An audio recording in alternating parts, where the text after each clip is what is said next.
নমস্কার। আজ 31শে অক্টোবর 2025 শুক্রবার, কাটোয়া 2 নম্বর ব্লক। দেখছেন অর্গানিক পদ্ধতিতে ধান চাষ করা হয়েছে, অর্গানিক ও রাসায়নিকের সংমিশ্রণে। ভিডিওর বাম দিকে, ডান দিকে দেখতে পাচ্ছেন রাসায়নিক প্রয়োগে ধান চাষ করা হয়েছে। তো আমি যাচ্ছি, আপনারা দেখুন ভিডিওর ডান দিক আর বাম দিকে কী পার্থক্য। শীষগুলোকে লক্ষ্য করবেন, পতাকা পাতাগুলোকে দেখুন।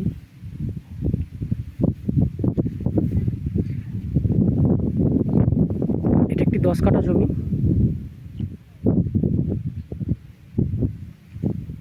শীষ দেখুন, গাছের হেলথ দেখুন, প্রত্যেকটা শীষ দেখুন। আপনি দেখুন,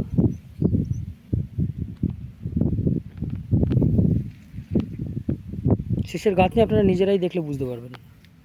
আমি হাতে ধরছি না, এই মোবাইলটা একটু কাছে নিয়ে যাচ্ছি, আপনারা দেখুন। ধানের গ্লেজ থেকে আরম্ভ করে ধানের গাঁথনি, শীষ আপনারাই লক্ষ্য করুন।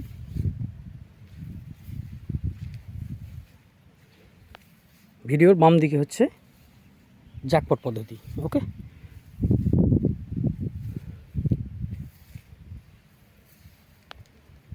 কালার থেকে আরম্ভ করে আপনারা সব কিছুই দেখতে পাবেন। ঠিক আছে, দেখুন।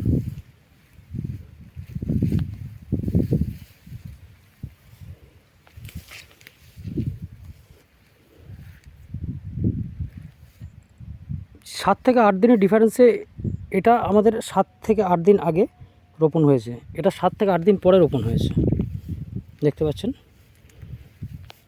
আর সামনের জমিটা আপনারা দেখতে পাচ্ছেন, এটা তো ধান প্রায় পাকার মুখে, কিন্তু অতিরিক্ত রাসায়নিক দেওয়ার ফলে এবং কীটনাশক স্প্রে করার ফলে গাছের চেহারা দেখুন।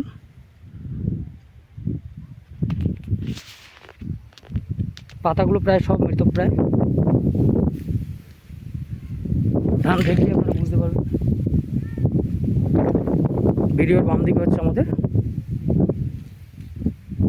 অর্গানিক পদ্ধতি, ডান দিকে হচ্ছে রাসায়নিক পদ্ধতি। দেখুন,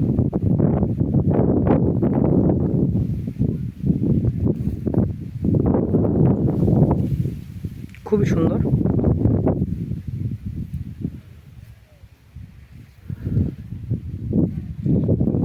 এবছর পোকার চাপ প্রচণ্ড ছিল,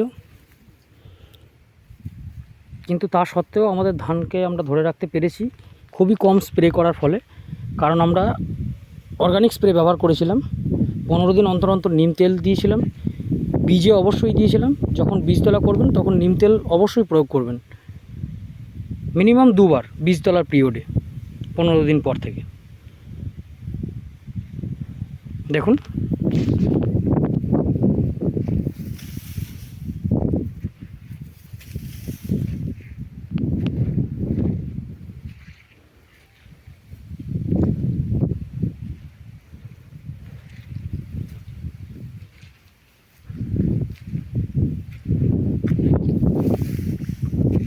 আসুন আমাদের সাথে অর্গানিক